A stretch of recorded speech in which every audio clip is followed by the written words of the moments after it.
बच्चों, मैं आलोक सिंह आप सभी का स्वागत करता हूं आपके अपने YouTube चैनल सीबीएसई निर्वाण पर। तो जैसा कि आप लोगों को पता है, क्लास 9th के लिए आगाज बैच लॉन्च हो चुका है। यहां पर आज हम बायोलॉजी का फर्स्ट लेक्चर अटेंड करने वाले हैं और बायोलॉजी के चैप्टर का फर्स्ट चैप्टर का नाम क्या है? The fundamental units of life. ठीक है ना, आइए स्टार्ट करते हैं।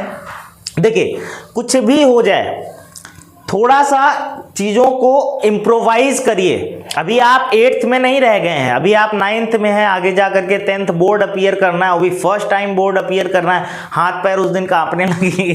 ठीक है ना, थोड़ा सा अपने आप को इम्प्रोवाइज करिए। तो हमारा क्या कहना है कि उड़ान तो भरना है, उड़ान तो भरना है, चाहे गिरना कई बार पड़े। उड़ान तो भरना है, चाहे गिरना कई बार पड़े, और मंजिल तो हासिल करना है, चाहे खुद से ही लड़ना पड़े। ठीक है ना, तो आइए स्टार्ट करते हैं। सबसे पहले इंट्रोडक्शन दे देता हूं मैं इस चैप्टर का। इंट्रोडक्शन में देखिएगा, बहुत अच्छी अच्छी चीजें मैंने यहां पर रखी हैं। देखिए, पहला क्या दिया गया? Every organisms in this universe are made of tiny basic structure units called cell. Cell हम किसको कहते हैं? जो यूनिवर्स, हमारे यूनिवर्स में जितने भी टीनी बेसिक स्ट्रक्चरर वाले ऑब्जेक्ट्स प्रेजेंट हैं। यार, हमारे यूनिवर्स में सारे के सारे ही टीनी पार्टिकल से मिलकर के बने। कोई हमारी बॉडी है ना, हमारी बॉडी भी क्या है? छोटे छोटे सेल से, कई सारे सेल से मिलकर के बनी है ना, कई सारे पार्टिकल्स से मिलकर के बनी है। तो वैसे ही जो टीनी बेसिक स्ट्रक्चर होता है किसका? हमारे यूनिवर्स में जो भी ऑब्जेक्ट प्रेजेंट होता है उसी को हम कहते हैं क्या बेटा? उसी को हम सेल्स कहते हैं। अब सेल को सबसे पहले डिस्कवर किसने किया? रॉबर्ट हुक ने। कब किया? 1665 में। ये ऑब्जेक्टिव टाइप क्वेश्चन बन जाता है कि सेल को डिस्कवर किसने किया? रॉबर्ट हुक ने। कब किया?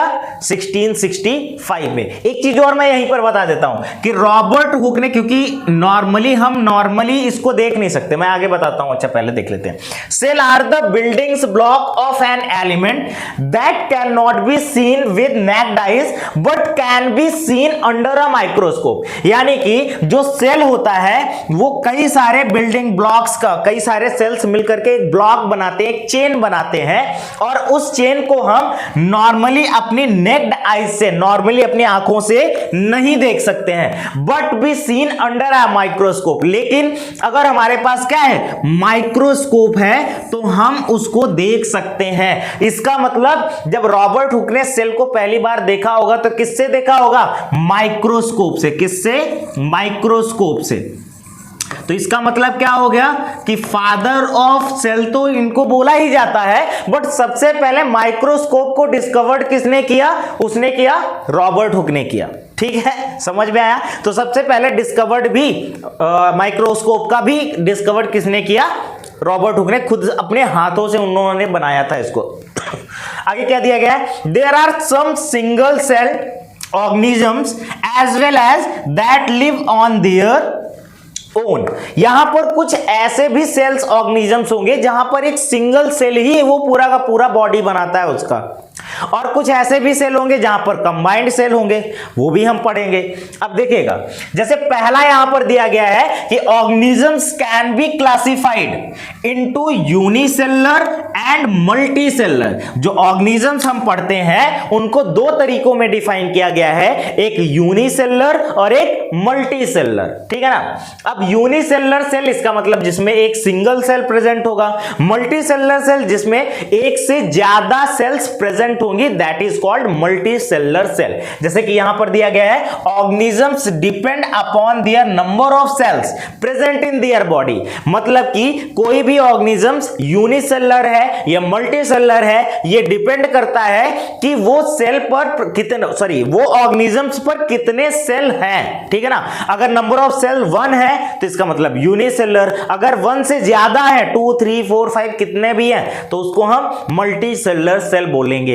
एक चीज यहां पर और बताना चाहूंगा, बहुत सारे बच्चों को इस चीज की कंफ्यूजन भी रहती है कि जो हम सेल पढ़ते हैं ना, सेल, तो हमने अभी बता दिया कि सेल को डिस्कवर्ड किसने किया? तो सेल को डिस्कवर किया रॉबर्ट हुक ने।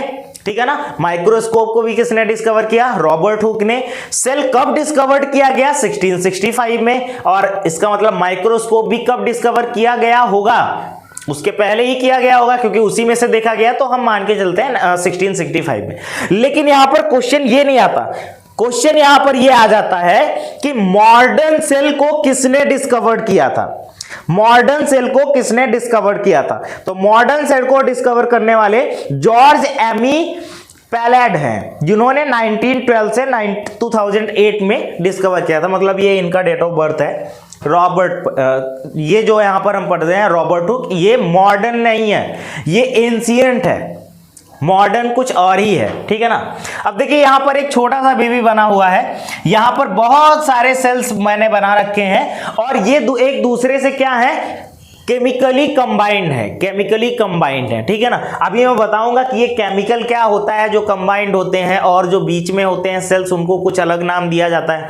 अब यहां पर देखिएगा एक छोटी सी स्किन में, स्किन का एक छोटा सा पार्ट है, वहां पर जब उसको जूम किया गया, ठीक है ना, उसको माइक्रोस्कोप से देखा गया तो वहां पर बहुत सारे सेल्स दिखाई दिए। इसका मतलब जो हमारी सेल बनी होती है, हमारी बॉडी जो बनी होती है, ये मल्टी सेलुलर सेल पर डिपेंडेंट होती है। अब हम सबसे पहले जान लेते हैं कि यूनिसेलुलर ऑर्गेनिजम्स क्या होता है। यूनिसेलुलर ऑर्गेनिजम्स क्या होता है, तो unicellular organisms are composed of single cell, मतलब कि कोई ऐसी बॉडी जो एक सिंगल सेल से बनी होती है उसको हम क्या कहते हैं, यूनिसेलुलर ऑर्गेनिजम्स। आगे बात किया जाए तो the single cell constitutes the structure and entire function of the organisms.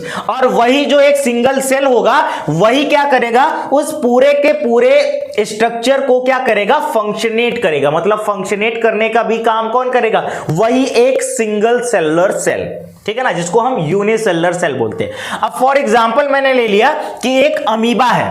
Amoeba कहां पाया जाता है, मैरीन एरियाज में या फिर एरिया ऑफ डिकेइंग में, ठीक है ना। एरिया ऑफ डिकेइंग में जहां पर वाटर प्रेजेंट होता है वहां पर आपको अमीबा देखने को मिल जाएगा। और अमीबा क्या है, amoeba is example of single cell, और सिंगल सेल को हम क्या बोलते हैं, यूनिसेलुलर सेल। यहां पर मैंने अमीबा का एक छोटा सा फिगर बना रखा है, बट ये कोई फिक्स्ड नहीं है क्योंकि अमीबा यूनिसेलुलर सेल का कोई भी शेप फिक्स्ड नहीं होता है।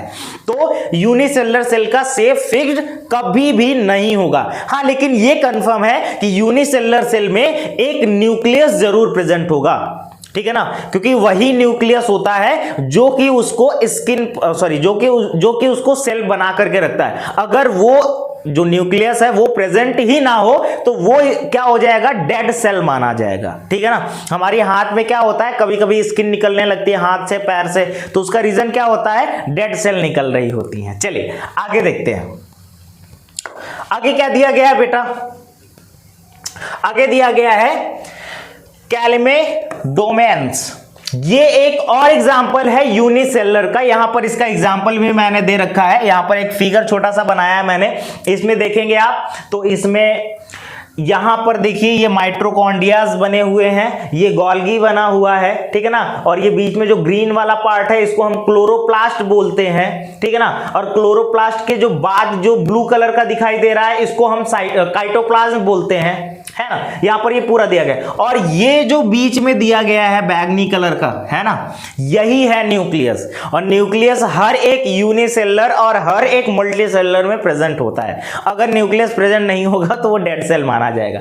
एक और एग्जांपल मैंने दे रखा है पैरामीशियम का। पैरामीशियम यहां पर आपको दिखाई दे रहा होगा, तो पैरामीशियम में भी न्यूक्लियस प्रेजेंट होता है, न्यूक्लियस के साथ साथ माइटोकॉन्ड्रिया प्रेजेंट होता है। माइटोकॉन्ड्रिया होता क्या है वैसे, माइटोकॉन्ड्रिया जैसे हमारी बॉडी में होता है ना, हमारी बॉडी को चाहिए क्या होता है, एनर्जी, तो वैसे ही माइटोकॉन्ड्रिया क्या होता है, इंस्टेंट एनर्जी देता है किसी भी बॉडी को, जो यूनिसेलुलर होते हैं। तो यूनिसेलुलर सेल में जो एनर्जी जहां पर कंज्यूम होती है या जहां से एनर्जी रिड्यूस होती है वो होता है उसका पार्ट, उसको हम क्या बोलते हैं, उसको हम बोलते हैं माइटोकॉन्ड्रिया, ठीक है ना।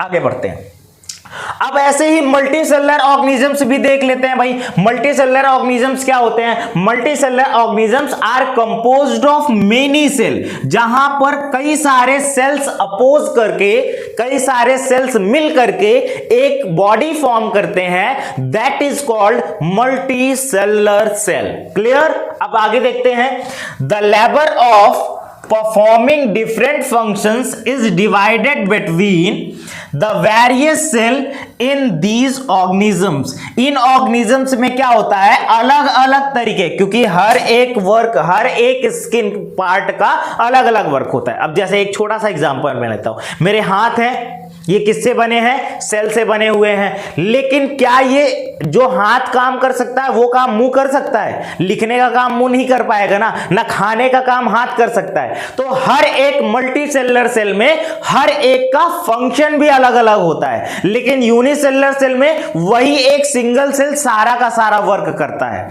ये डिफरेंसेस है. समझ में आया ना? आगे बढ़े, आगे बढ़े.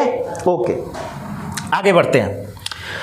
अगला क्या दिया गया है, स्ट्रक्चर ऑफ सेल. भाई बहुत इंपॉर्टेंट चीज है, ये बहुत इंपॉर्टेंट चीज है, मैं क्या ही बताऊं, ये बवाल चीज है, आप लोग इसको ध्यान रखिएगा.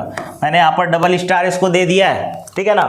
तो स्ट्रक्चर ऑफ सेल क्या होता है, देखिएगा. Cell are made up of components called cell organisms. Cell organelles, sorry organisms मैंने बोल दिया, सेल ऑर्गेनेल्स.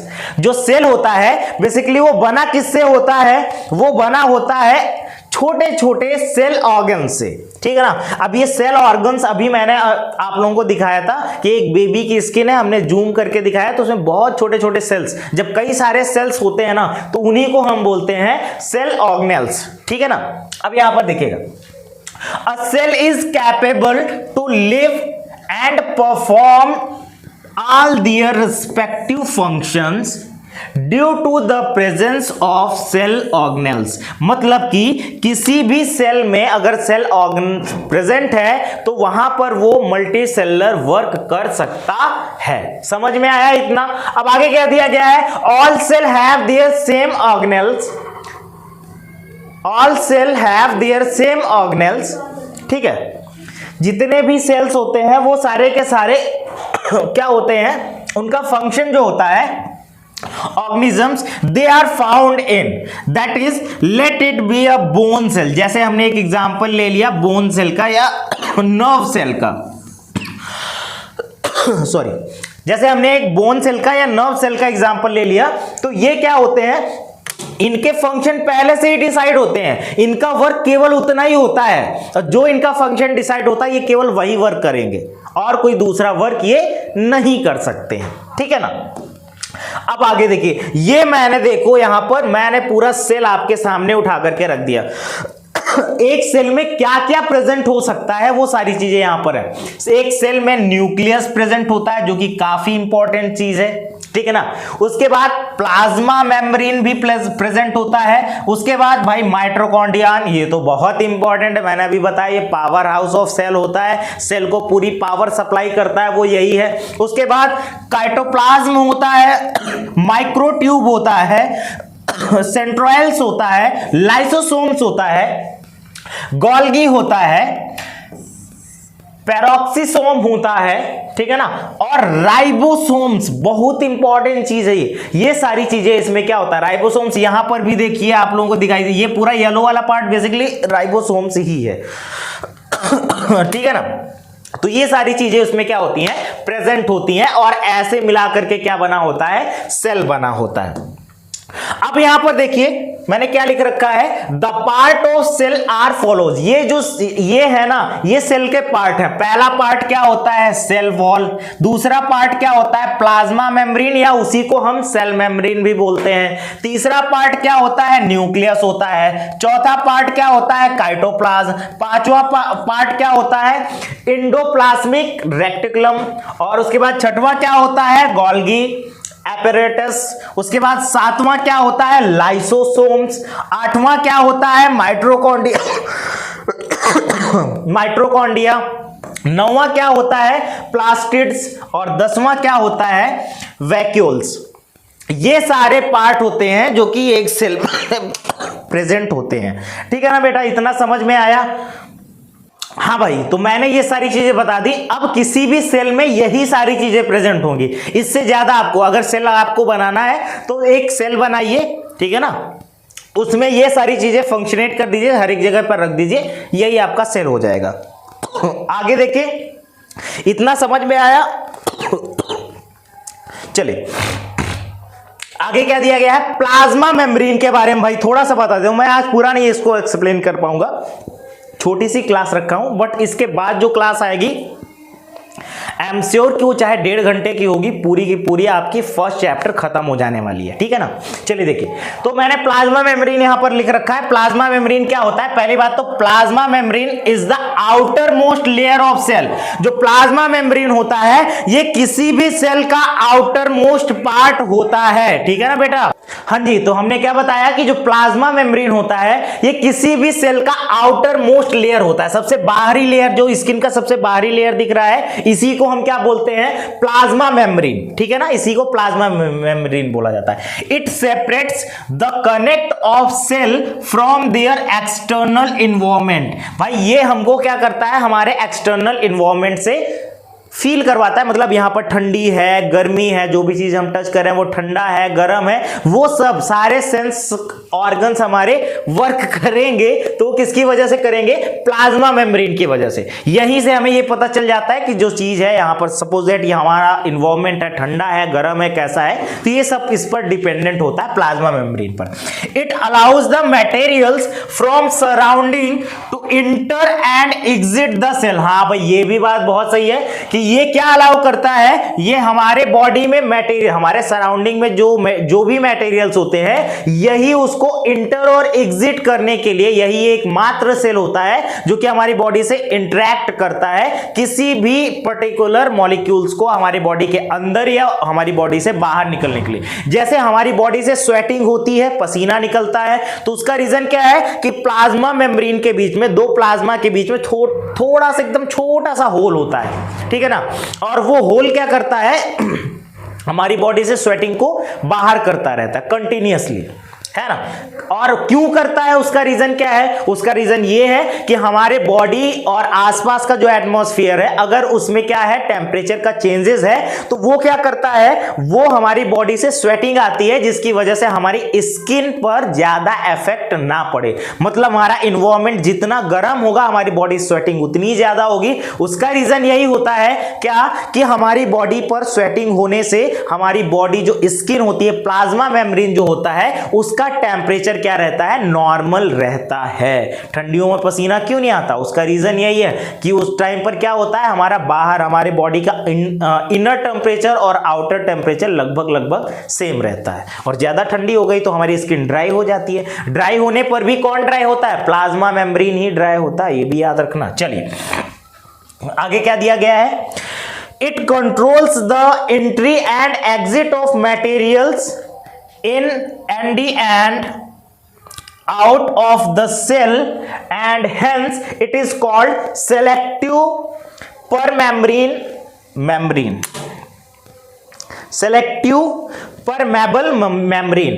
अच्छा, हमारी बॉडी में क्या होता है कि जो भी, क्योंकि ये एक ऐसा प्लाज्मा मेम्ब्रेन एक ऐसा मेम्ब्रेन होता है जो कि हमारे बॉडी में किसी भी चीज को एंट्री और एग्जिट करने के लिए बहुत ही ज्यादा हेल्प करता है, इसलिए इसका अलग से भी नाम दिया गया है। अगर आपसे पूछ लिया जाए कि सिलेक्टिवली परमेबल मेम्ब्रेन क्या होता है तो आप बताएंगे sir selectively permeable membrane plasma membrane को ही हम कहते हैं, उसी का दूसरा नाम ही है, ठीक है ना। आगे बढ़े बेटा, आगे देखते हैं। अब देखिए यहां पर गैसेस लाइक कार्बन डाइऑक्साइड और oxygen can also move in और out from high concentration or to low concentration in a cell through the cell membrane by the process of diffusion। मतलब कि जो डिफ्यूजन होता है हमारी बॉडी में, diffusion में क्या होता है, हम ऑक्सीजन इनहेल करते हैं और कार्बन डाइऑक्साइड एक्सहेल करते हैं, तो इस प्रोसेस को बोलते हैं डिफ्यूजन। तो डिफ्यूजन प्रोसेस भी कहां पर होता है, डिफ्यूजन प्रोसेस होता है कहां पर बेटा, ये होता है हमारे प्लाज्मा मेम्ब्रेन पर। कहां पर, प्लाज्मा मेम्ब्रेन पर, ठीक है ना।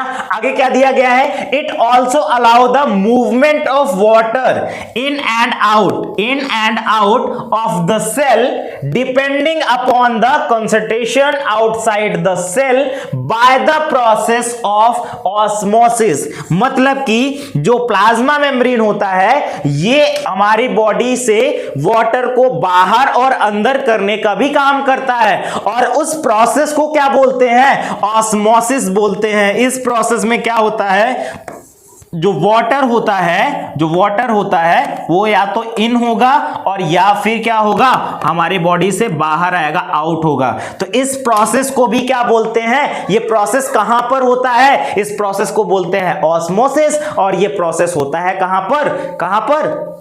कौन से मेम्ब्रेन पर? न्यूक्लियस मेम्ब्रेन पर। ओके, अब देखिएगा, प्लाज्मा मेम्ब्रेन और सेल मेम्ब्रेन और काइटोप्लाज्म। यहां पर प्लाज्मा को ही सेल मेम्ब्रेन बोला जाता है, ये मैंने पहले ही बता दिया था। अब प्लाज्मा मेम्ब्रेन क्या होता है? यहां पर आप गैप देख रहे हैं, ये गैप दिख रहा है ना, दिख रहा है, ये आप लोगों को दिखाई दे रहा होगा। ये स्ट्रक्चर कुछ इस तरीके का बना है ना। तो ये जो स्ट्रक्चर बना हुआ है बेटा, इसी को हम क्या बोलते हैं? इसी को हम बोलते हैं प्लाज्मा मेम्ब्रेन। क्या बोलते हैं बेटा? Plasma membrane. और प्लाज्मा मेम्ब्रेन के बीच में जो होता है, अच्छा, प्लाज्मा मेम्ब्रेन को ही सेल मेम्ब्रेन भी बोला जाता है। अब प्लाज्मा मेम्ब्रेन के बीच में जो पार्ट होता है, जो कि आपको यहां पर लाइट रेड कलर का, सॉरी ब्लू, क्या बोलते हैं उसको, पिंक, लाइट पिंक कलर का दिखाई दे रहा होगा, इसको हम काइटोप्लाज्म बोलते हैं। ये जो पार्ट दिख रहा है, ये जो पार्ट है, ये सारे पार्ट क्या होते हैं? ये होते हैं काइटोप्लाज्म। और जहां पर काइटोप्लाज्म एक दूसरे से मिक्स्ड होते हैं, एक दूसरे से केमिकली कंबाइंड होते हैं, उस पार्ट को बोलते हैं बेटा प्लाज्मा मेम्ब्रेन, या फिर हम बोल सकते हैं सेल मेम्ब्रेन। तो आई होप सारी चीजें यहां तक क्लियर हो गई होंगी। आगे देखिएगा, अगर आपको कोई डाउट है तो भाई ये मेरा व्हाट्सएप नंबर है, आप मेरे पास क्वेश्चन सेंड कर सकते हैं, मैथ, फिजिक्स, केमिस्ट्री, बायोलॉजी, किसी भी तरीके के क्वेश्चन, ठीक है ना। आपको हिंदी, इंग्लिश, किसी में भी प्रॉब्लम हो रही है तो आप डायरेक्टली मेरे पास व्हाट्सएप, कॉल नहीं करने के अवेलेबल है भाई, कॉल इस पर लगता भी नहीं है कभी, ठीक है, तो कॉल करने की जरूरत नहीं है, आप मेरे से व्हाट्सएप पर कॉन्टैक्ट कर सकते हैं, या फिर इंस्टाग्राम पर भी कॉन्टैक्ट कर सकते हैं, या टेलीग्राम चैनल भी इसी नाम से है, यहां पर कॉन्टैक्ट कर सकते हैं। अब एक चीज कि भाई आप लोग, जब मैं पढ़ा रहा होता हूं उस टाइम पर आपको नोट्स बनाने की जरूरत नहीं है। बाकी चैनल्स क्या करते हैं मुझे नहीं पता, लेकिन यहां पर मैं कुछ आप लोगों के लिए नया लेकर के आया हूं।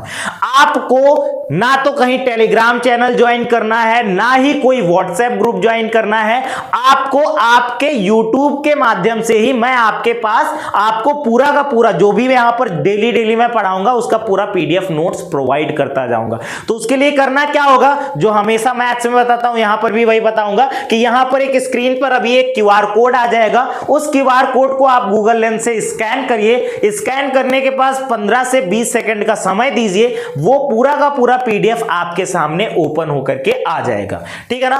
तो ये चीजें सब कुछ समझनी है। जैसे कि ये देखिए आपके सामने आ चुका है क्यूआर कोड, इस क्यूआर कोड को स्कैन करिए, ठीक है ना, स्क्रीनशॉट लीजिए, स्कैन करिए और गूगल लेंस में जाइए, वहां पर मिल जाएगा। नहीं तो दूसरा ऑप्शन भी मैं बताता हूं, डिस्क्रिप्शन बॉक्स में लिखा होगा कि click here to get PDF notes, और वहां पर ये लिंक पड़ी होती है। जैसे ही क्लिक करेंगे 10 से 15 मिनट का, या सॉरी 10 से 15 सेकंड या 20 सेकंड का थोड़ा सा समय लेगा, अगर नेट अच्छा है तो जल्दी ही हो जाएगा, तो फिर वो आपके सामने पूरा का पूरा पीडीएफ नोट्स ओपन हो जाएगा। तो आई होप सारी चीजें समझ में आ गई होंगी। अगर चैनल में नए आए हैं तो चैनल को सब्सक्राइब करना ना भूलें, ठीक है ना, और ऐसा ही प्यार बना करके रखें। बहुत मजा आ रहा है भाई आप लोगों के सामने मेरे को आकर के, ठीक है। चलिए मिलते हैं नेक्स्ट क्लास में, तब तक के लिए धन्यवाद।